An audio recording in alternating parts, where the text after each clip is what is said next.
All right.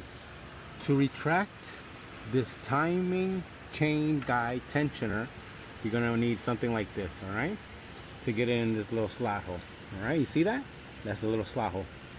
You push, and that's the slot hole. You push, that's the slot hole. So when you push, go in here, push that little pin in there. Watch. That's it.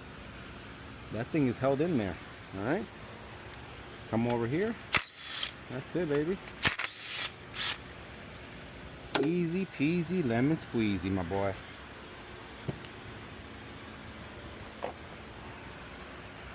All right. Since that's off, come over here. That's off. You come over here. Take this timing chain off. One guide off. All right. Timing chain tensioner to tension it. See how that works? Tensioner, timing chain tensioner. All right, come over here. Take this one off. This other guide we have here, timing chain guide. This guide off. This man wearing his PPE. Yeah, man. You come over here. You're gonna get this timing chain off, baby.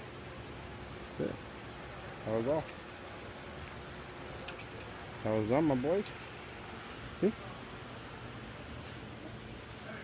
Alright. There you have it. Good? Good. Nice and clean hands.